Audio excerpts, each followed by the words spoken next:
Hey, everybody. Hey, are we live?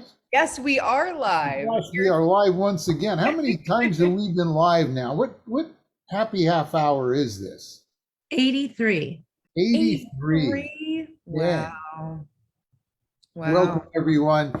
Welcome to Carolina Retirement Planners weekly happy half hour. Since if you're new to this, since kind of COVID began, we started having a 4:30 gathering on Thursdays. Said grab your favorite drink, come on, we'll have a good time. Learn about something, but keep it light and interesting, but educational. I am David Shakavage. I am the president and founder of Carolina Retirement Planners here in Wilmington, North Carolina. And with me, joining me on the screen is Sam Shakavage, Samantha Shakavage, my daughter. Hello, everybody. And she is my partner in this business. And also behind the scenes, we have our Amy.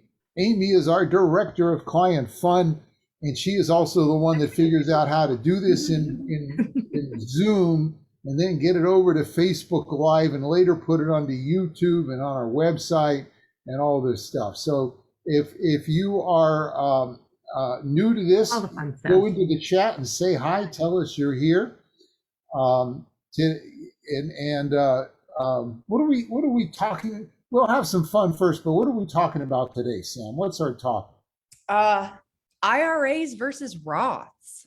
Yeah, it's a weird time right now. I got tanks rolling around Europe, all this thing. We thought we just go back and do some of the basics, the running, batting, hitting, and it's also one of the things that has perhaps for most people the greatest potential to save them money and taxes in the future, and them and their spouse and their kids and their grandkids.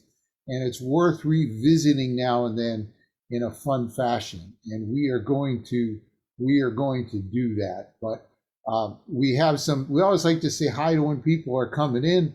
I see Brad, a regular, is here, and Dan and Barb are boy, they're still in Florida, not the mountains, and they're enjoying a Sweetwater IPA. I feel like they're never going to come home. Never. Oh no, Come they'll be home. They'll be home. I know. Trout season and hunting season will bring Dan back. That's for sure. I heard that he was fishing last week, but he didn't catch anything, so they had to go out to eat. So I have an inside scoop on what they're doing. Okay. And Sally, it's good to see you once again, as well as Phil and Barbara.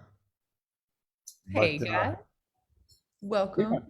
Yeah. We obviously, And what Martha. what else do we cover each week? What else fun things do we think about each week on this? Oh. We always, I'm happy for this because we like to talk about what, holiday, because there's always these like weird holidays and things like that. I have to say, out of all the holidays that I've picked or we've talked about, and by holidays, we mean it's like National Rabbit Day or National Steak Day or something like that. They always, somebody comes up with stranger today, huh?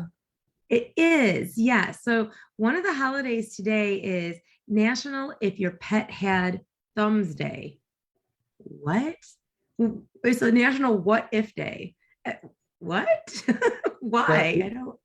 It seems kind of. I guess if your pet had thumbs, they could text you, and they could, open doorknobs. Well, my dog can't reach doorknobs anyway. She's real short. So I think that she could get into more cabinets. We'd have to, child-proof her cabinets.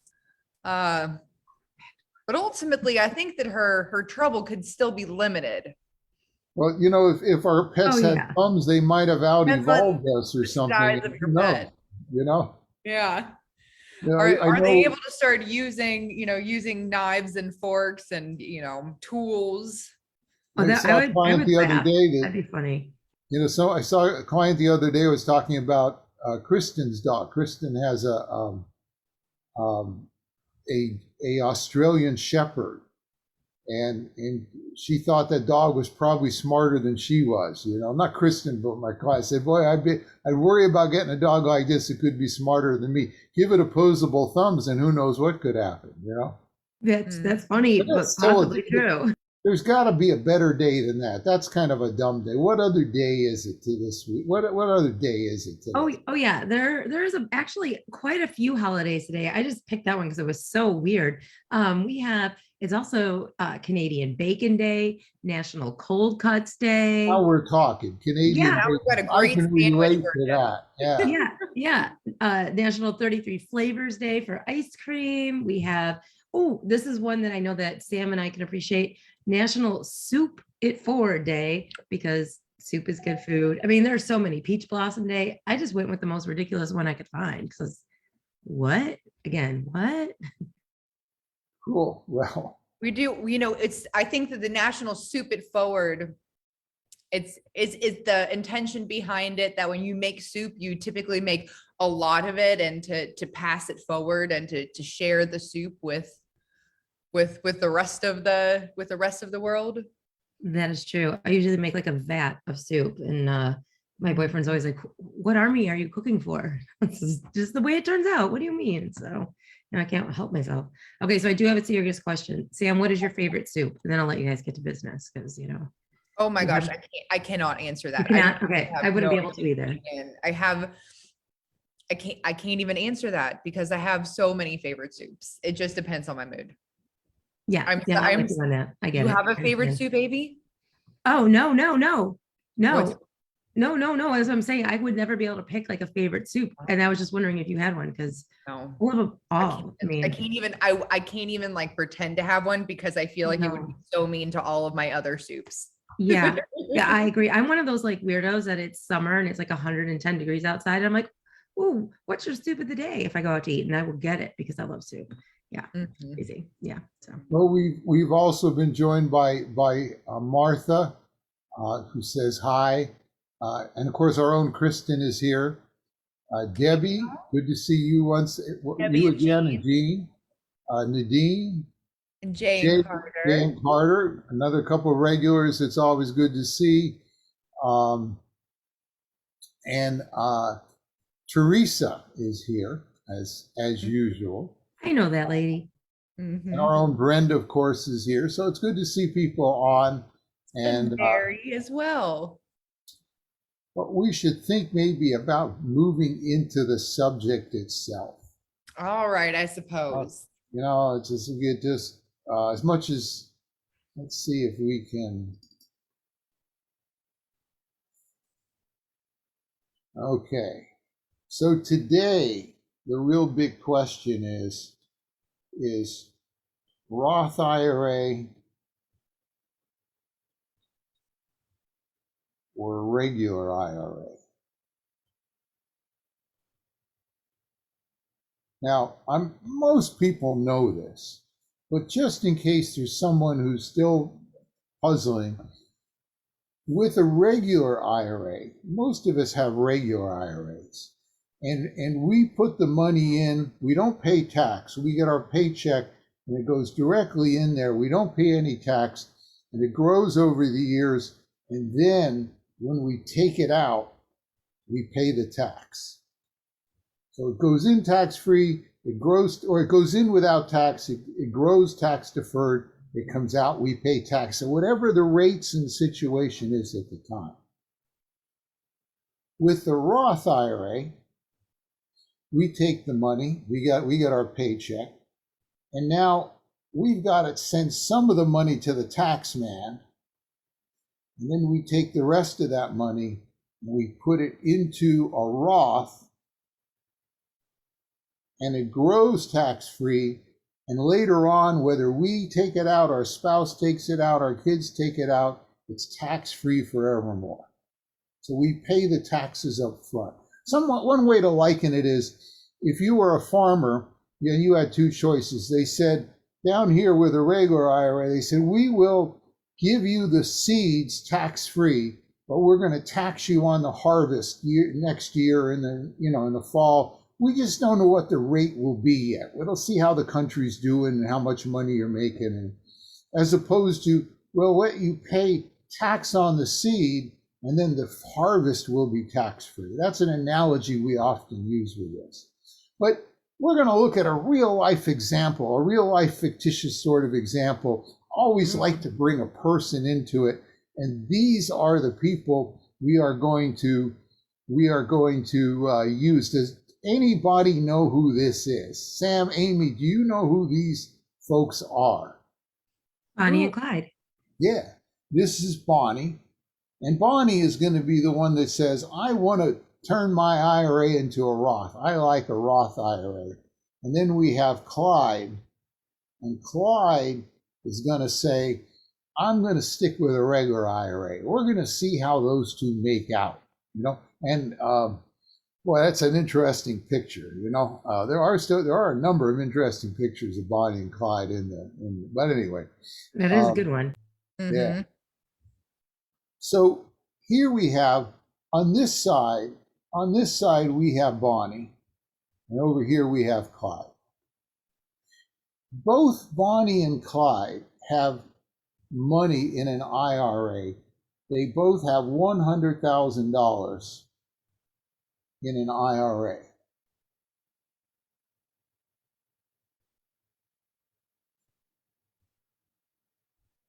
They're starting there.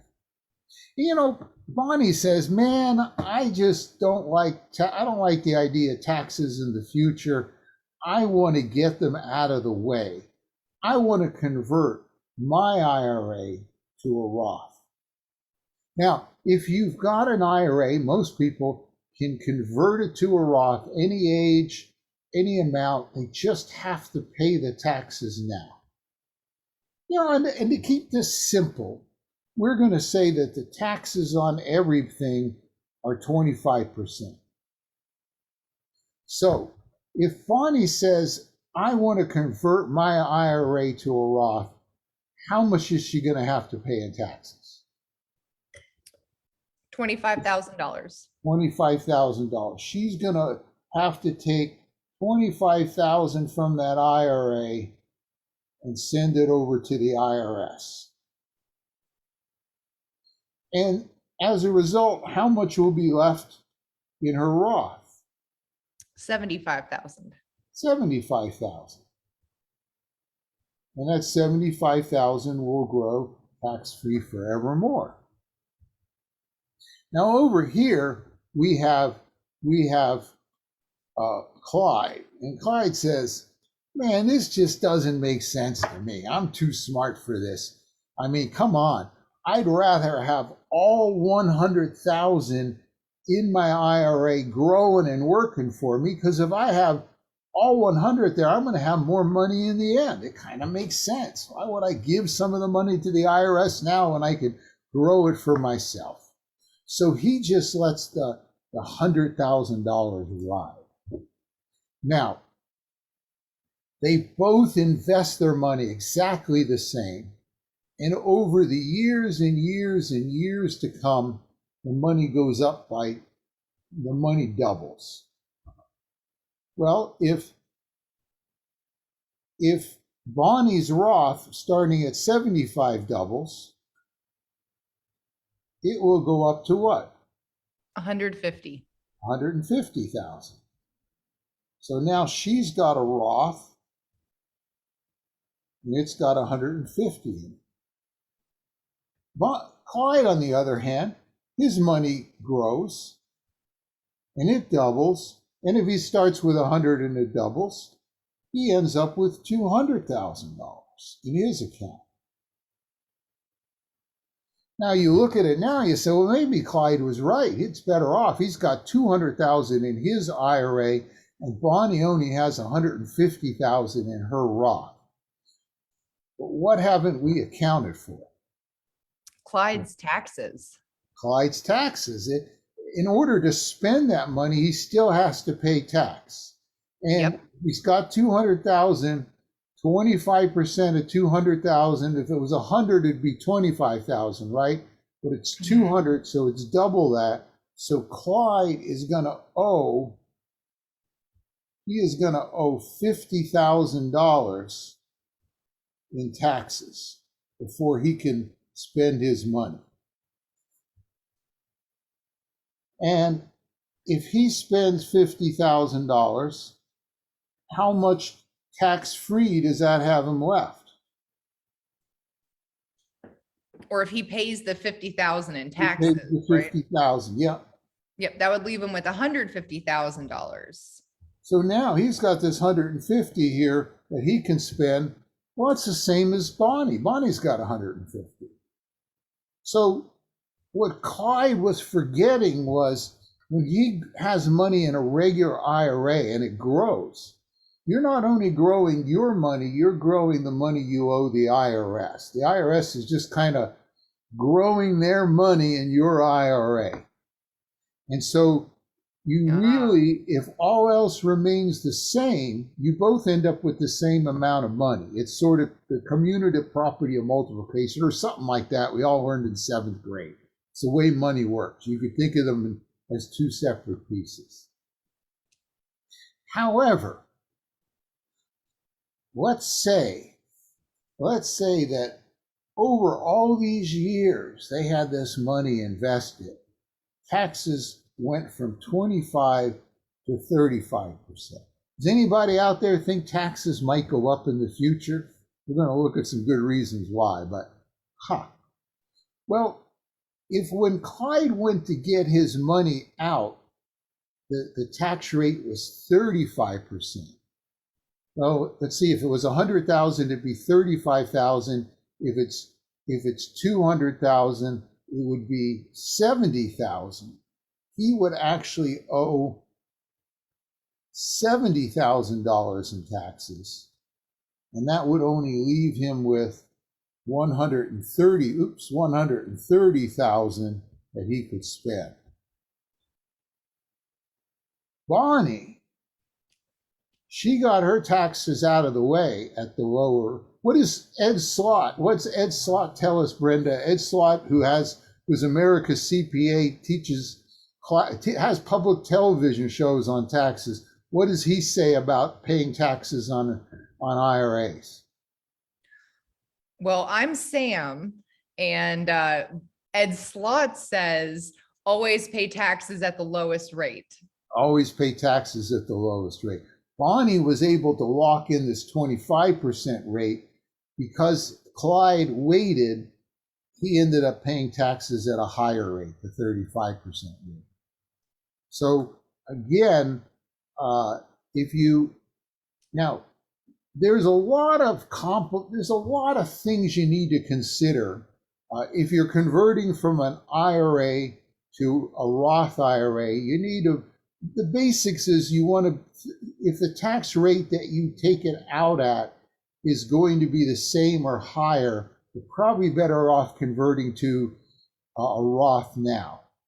If in fact the tax rate in the future may be lower, maybe you're earning lots of money now and you would be in a real high tax bracket, you might be better off waiting till you retire to convert then. There's a lot of tricks and techniques you can use, more than we can go into in this happy half hour. But it is important to understand, these concepts. The taxes in an IRA aren't going away. They're just you're delaying the tax calculation to a future date. And in the future, I can give you 3 reasons. We can give you 3 reasons why taxes are going up for most people. What's one reason, Sam? Well, the first is that they're legislated to. Right, it's the law. If you remember, back in 2018, we put through what was called the Tax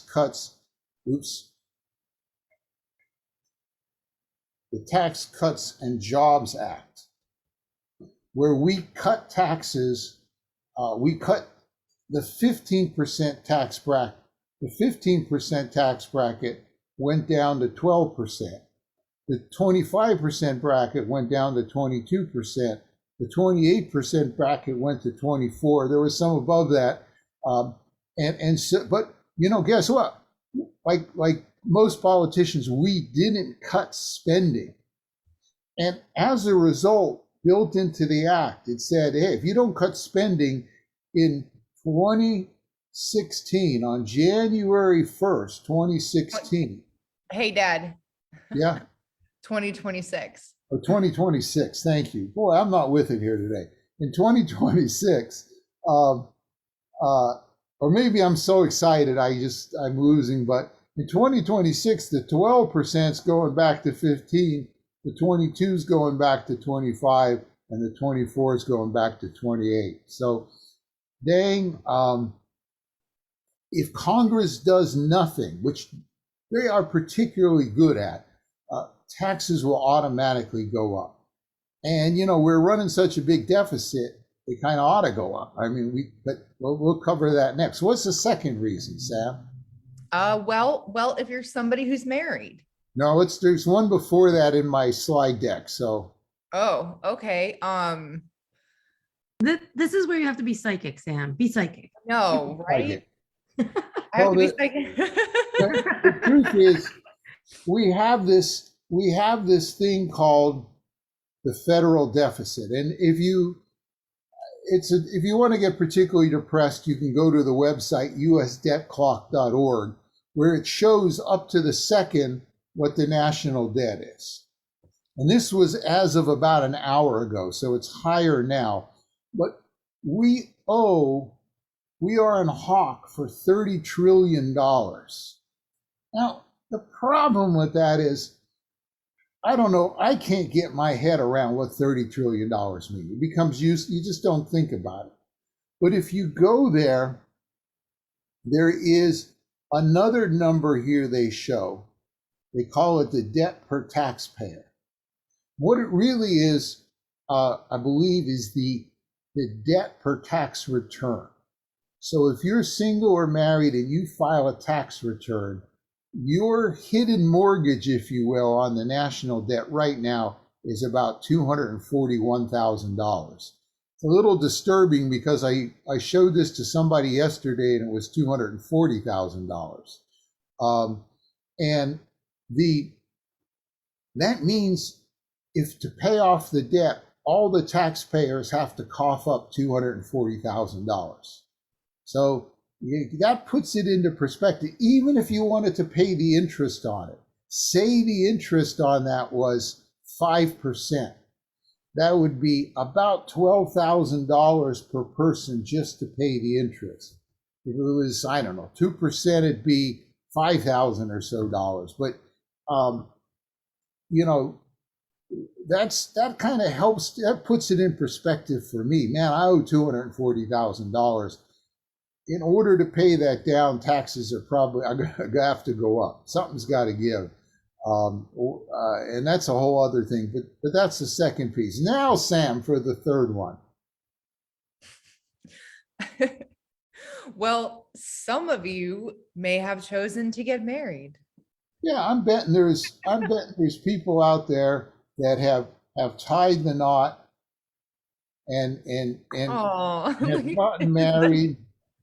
And in the world of free clip art, this was about as good as I could. Actually, it's not bad. It's not a bad thing. If you're married, you're filing jointly more than likely, and you get a big tax break. I won't go into the tables in this half hour, but if you're filing married, you get bigger tax deductions. Now, if you're married, it's very likely that one of you are going to die first. And it's usually the man here that craps out early, and the lady may go on for years or decades. 80% of men die married and 80% of women die single, And you're then filing single, and you're filing you're getting much less deductions, less deductions, but even more so, you're getting your tax brackets are smaller. You go into higher brackets faster. We do a whole thing on this, but it's another reason if you're out there and married, while you do have that deduction, you want to get the money into a Roth so the surviving spouse doesn't have to pay taxes on it at a higher rate. So that's sort of another piece. So there's a little bit of a refresher on Roth IRAs versus regular IRAs, some of the reasons why. I just want to finish with, many people here are on the call are clients. We've been coming back for 80 some episodes. You may be new and saying, boy, I got questions, or what about me, or what about this? An easy way, if you'd like to get in touch with us, an easy way to do it is to go to www.carolina15.com, and you can book a 15-minute phone call with us, no cost or obligation. Clients can just call the office and we'll book you in and with our phone call or a meeting or a Zoom meeting. But carolina15.com, I always like to put that out there. Quick, no cost, no obligation way, just to get whatever's on your mind answered. So we are approaching the top of the hour. Boy, it always amazes me how I manage to squeeze these just the right amount of time. So what is next on our agenda, Sam? Is it the wine drawing? I think so. Excellent. Excellent. All right.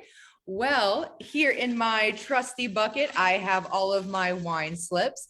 And to get your name here in this bucket, let me back up. We give away 2 bottles of wine every happy half hour.